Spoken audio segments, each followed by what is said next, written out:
사도신경으로 우리 신앙 고백하겠습니다. 나는 전능하신 아버지 하나님 천지의 창조주를 믿습니다. 나는 그의 유일하신 아들 우리 주 예수 그리스도를 믿습니다.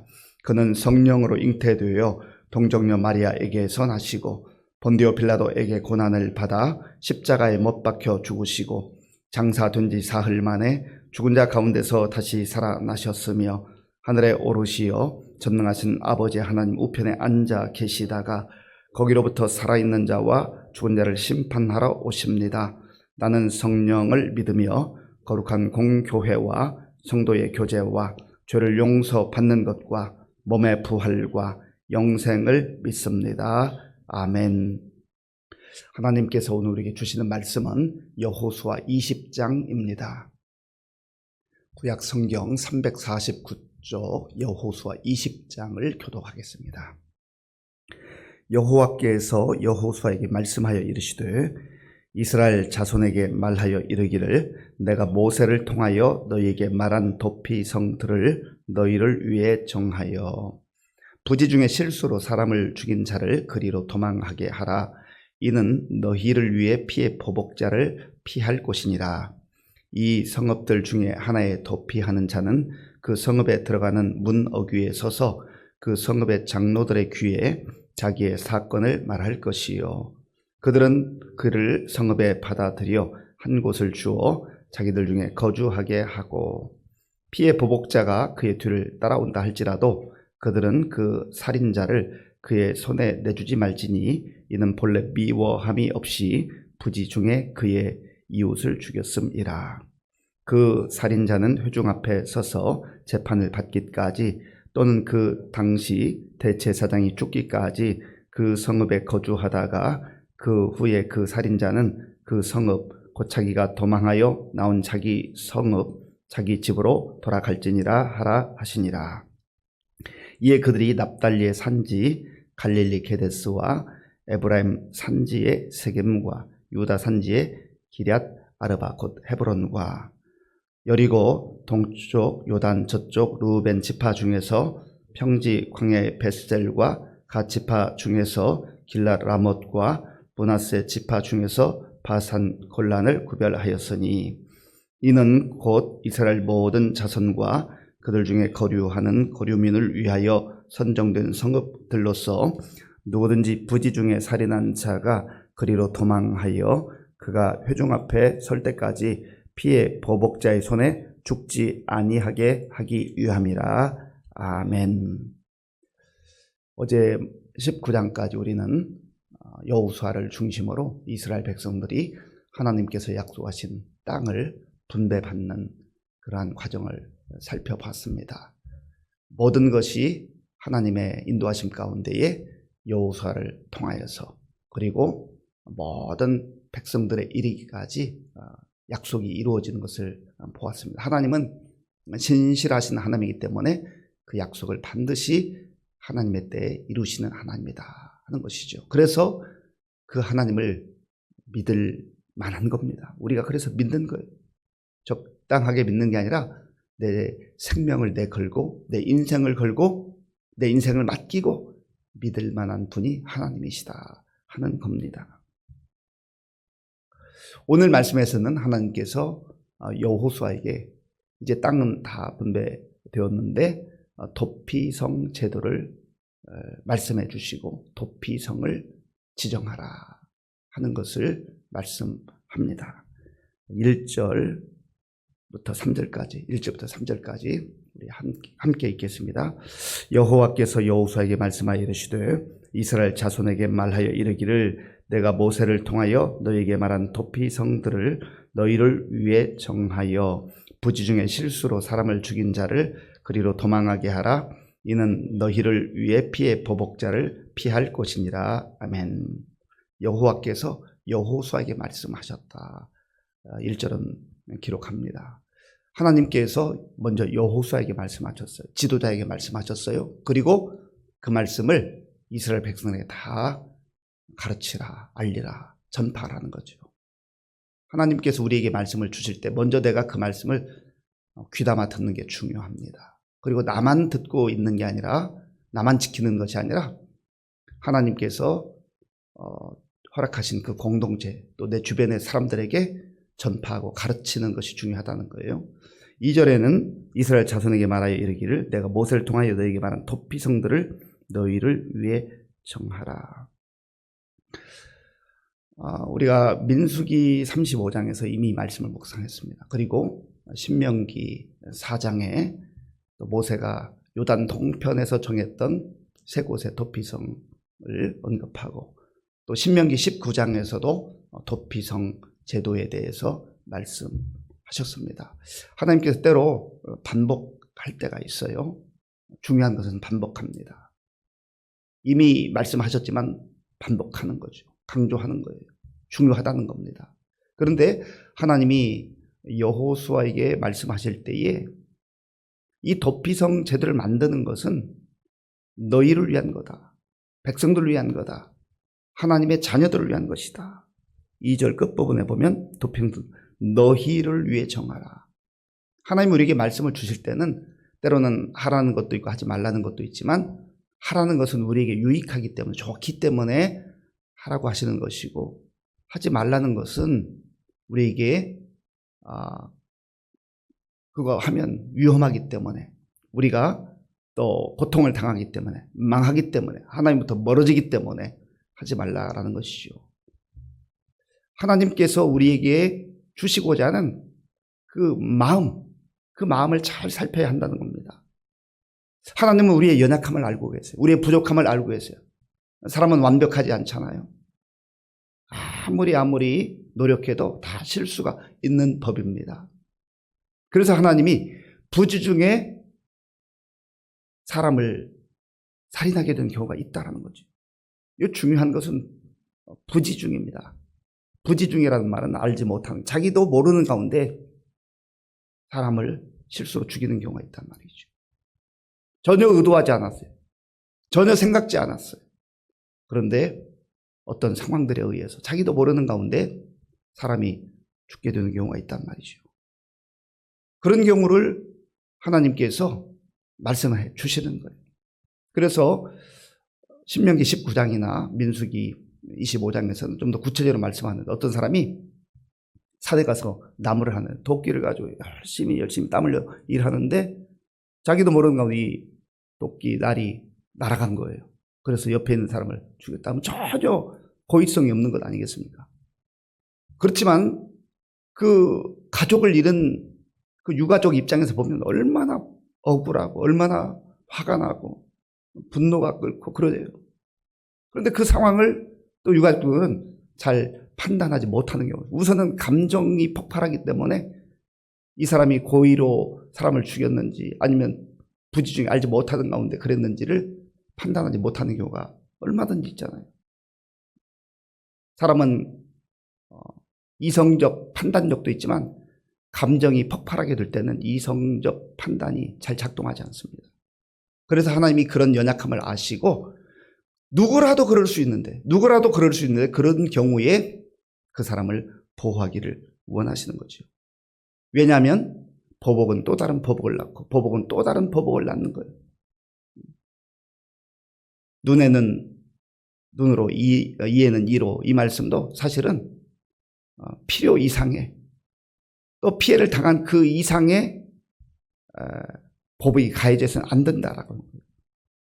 왜냐하면 사람은 복수심 때문에 너가 나를 한 대 때렸어, 나는 너를 한 대만 때린다고 생각하는 사람 잘 없습니다. 2대를 때려야, 3대를 때려야 되겠어. 2배로, 3배로, 몇 배로 내가 갚아줄 거야. 이게 바로 복수심에 불타는 사람들의 그 분노심이에요. 그런 것을 보호하기 원하셨던 것입니다. 4절에 어떻게 그들이 이제 도피성에 들어가는가, 그 내용이 있는 4절을 제가 읽겠습니다. 이 성읍들 중에 하나에 도피하는 자는 그 성읍에 들어가는 문 어귀에 서서 그 성읍의 장로들의 귀에 자기의 사건을 말할 것이요, 그들은 그를 성읍에 받아들여 한 곳을 주어 자기들 중에 거주하게 하고. 아멘. 이들이 가가지고 도피성에 가면은 이제 거기에 지도자가 있을 거 아닙니까? 성읍의 장로, 지도자입니다. 그래서 자초지종을 말하는 거예요. 장로가 잘 살펴야 되겠죠. 어떤 경우는 또 와서 거짓으로 말하는 경우가 있을 수 있지 않습니까? 그래서 그 모든 것들을 자세히 살핀 다음에 아하, 이 사람이 정말로 부지 중에 살인을 범하게 됐구나. 그런 경우는 받아들이게 되는 것입니다. 그런데 살인자가 막 도망을 치는데 거기까지 와가지고 또 그 피해를 당한 가족들이 항의하고 또 그 사람을 내놓으라고 하는 경우가 있잖아요. 그때는 재판을 해야 됩니다. 6절에 보면 이렇게 말씀하고 있어요. 그 살인자는 회중 앞에 서서 재판을 받기까지 또는 그 당시 제사장이 죽기까지 그 성읍에 거주하다가 그 후에 그 살인자는 그 성읍 곧 자기가 도망하여 나온 자기 성읍 자기 집으로 돌아갈지니라 하라 하시니라. 아멘.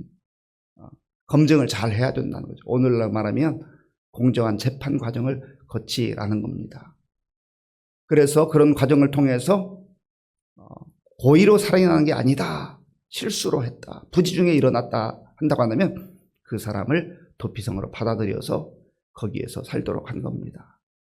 그리고 이 살인자가 나갈 수 있는 유일한 방법이 있는데 그것은 대제사장이 죽게 되면 그런 경우에는 자기 고향으로 돌아가 살 수가 있었습니다.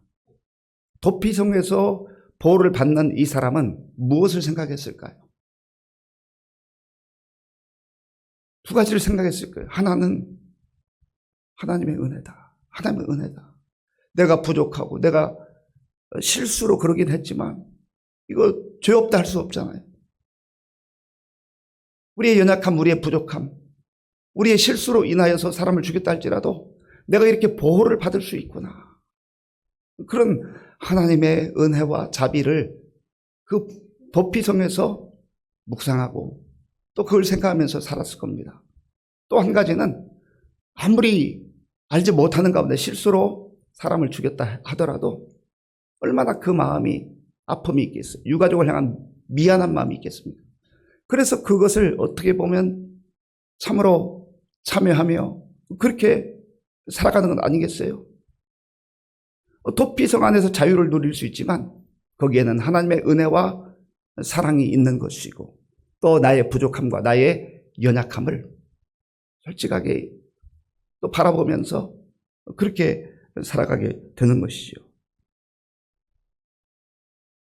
하나님께서 이제 여호수아에게 말씀하신 이 도피성은 요단 강을 기준으로 요단 동편의 세 곳, 요단 서편의 세 곳 이렇게 6곳을 이제 말씀해 주셨어요. 그래서 여호수아가 요단 서편에 있는 장소를 지정을 합니다. 그리고 요단 동편에서는 신명기 4장에 보면 이제 세 곳을 지정을 했습니다. 지도를 한번 보여주세요. 지도를 보면 요단 동편에 있는 곳은 벳셀, 길라, 라못, 바산, 골란 이렇게 세 곳을 정했고 요단 서편에서는 저 위쪽으로부터 보면 갈릴리 게데스라는 것 그리고 중간에 세겜 그리고 헤브론 이렇게 6곳을 정하는데 이 6곳을 왜 저렇게 정했냐면 부지 중에 살인자가 어디 있든지 하루 만에 갈 수 있어야 돼요. 열심히 아침부터 부지런히 가면 하루 만에 갈 수 있어야 돼요. 그래서 누구라도 하루 안에 도착할 수 있도록 저렇게 그 거리를 생각해서 요단 동편의 세 곳, 요단 서편의 세 곳을 정했던 겁니다.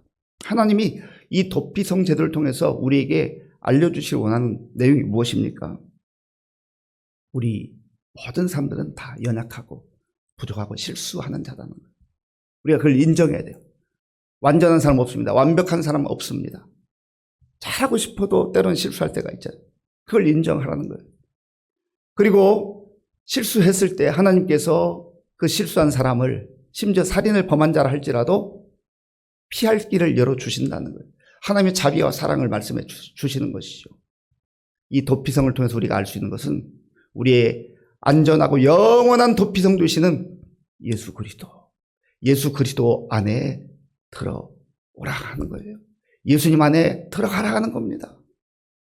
예수님 안에 오는 자 하나님께서 받아주시고 품어주시고 그 무거운 짐을 다 다 내려놓고 쉴 수 있는 은혜를 주신다는 거예요. 수고하고 무거운 짐진 자들아 다 내게로 오라. 내가 너희를 쉬게 하리라. 이 살인자가 그 도피성에 갈 때까지 얼마나 다급했을까요? 얼마나 마음이 불안했을까요? 두려웠을까요? 도피성에 들어가고 나서야 안정감을 누리는 것 아니겠어요? 우리의 여러 가지 부족한 모습 하나님 다 아십니다. 예수님 안에 우리가 들어오면 예수님께서 우리의 죄를 담당하시고 친히 십자가에서 피 흘리심으로 말미암아서 우리의 모든 죄의 값을 다 담당해 주셨어요. 이러한 은혜를 도피성 제도를 통해서 다시 한번 확인하게 되는 것입니다. 특별히 우리가 사순절을 보내고 있는데 우리 자신들을 말씀에 비추어 보면서 우리 연약함, 부족함을 아심에도 불구하고 하나님께서 예수 그리스도 안에 우리를 품어주셔서 용서해 주시고 또 새로운 은혜를 주시는 하나님, 그 은혜를 꼭 기억할 수 있기 바랍니다. 그리고 이 도피성에 살고 있는 사람이 완전한 자유를 누리는 게 언제라고 그랬어요? 대제사장이 죽으면 자기 가족에게 고향으로 돌아갈 수 있다고 그랬잖아요. 우리의 대제사장으로 이 땅에 오신 예수 그리스도가 십자가에서 생명을 내어주심으로 우리에게 완전한 자유를 주신 것입니다. 이 은혜를 마음에 기억하면서 오늘 하루도 하나님의 용서함을 받은 사람, 은혜를 받은 사람으로 그렇게 살아갈 뿐만 아니라 다른 사람의 또 연약함과 허물을 우리가 사랑의 눈으로 바라보면서 받은 은혜를 또 나누며 살아가는 저와 여러분들이 될 수 있기를 바랍니다. 아버지 하나님 감사합니다. 우리는 연약한 부족한 사람들입니다. 아무리 잘하고 싶어도 실수가 있고 또 허물이 있습니다. 우리 예수님께서 이 땅에 오셔서 우리의 허물을 가리워 주시고 우리의 죄값을 다 담당하심으로 완전한 피난처, 완전한 도피성이 되어주신 것을 감사하면서 오늘 주어진 하루를 주의 은혜 가운데 살아갈 수 있도록 인도하여 주시옵소서. 예수님의 이름으로 기도하옵나이다. 아멘. 주기도문으로 예배를 마치겠습니다. 하늘에 계신 우리 아버지, 아버지의 이름을 거룩하게 하시며 아버지의 나라가 오게 하시며 아버지의 뜻이 하늘에서와 같이 땅에서도 이루어지게 하소서. 오늘 우리에게 일용할 양식을 주시고 우리가 우리에게 잘못한 사람을 용서하여 준 것 같이 우리 죄를 용서하여 주시고 우리를 시험에 빠지지 않게 하시고 악에서 구하소서. 나라와 권능과 영광이 영원히 아버지의 것입니다. 아멘. 오늘 도피성 제도를 통해서 베푸신 하나님의 용서 또 은혜를 기억하며 우리도 그 은혜를 누리고 또 우리 주변 사람들에게 이 사랑과 은혜를 나누며 살아가게 해 주옵소서. 기도하시고 우리의 영원한 피난처 되신 예수 그리스도를 우리가 믿고 그 안에 살아가는데 예수님 없이 살아가는 사람들에게 영원한 도피성 되시고 피난처이신 예수님을 전하며 살게 하여 주옵소서. 기도할 수 있기 바랍니다. 우리 나라와 민족을 위해서 기도할 때 특별히 오늘 이제 헌재 선고가 있는 날인데 정말 진영, 양진영이 너무나 극심하게 대립하고 있는데 어떤 결론이 나올지 우리 알지 못하지만 결론이 나오는 대로 이제 우리 다 같이 이 결과를 받아들이고 나라와 민족을 세워나가는 그런 계기가 되게 하여 주옵소서. 더 나라와 민족을 위해서 끼어 기도해야 되겠습니다. 우리 교회 많은 어르신들과 환우들 위해서 기도해 주시고 우리 김상섭 장로님 감사한 것은 혈소판 수치가 3,000까지 떨어졌다가 그래서 2만까지 올라갔습니다. 정상 수치는 15만까지 올라가야 되는데 계속해서 기도해 주시 바랍니다. 우리 다음 세대를 위해서 기도해 주시고 군복무유리 청년들과 또 새생명 축제를 위해서 그리고 선교사님들을 위해서 기도해 주시고 오늘 저녁에는 금요 심야 기도가 있는데 나라와 민족이 어려울 때 우리 성도들 나와서 함께 부르짖어 기도할 수 있도록 마음을 합하여 기도하겠습니다.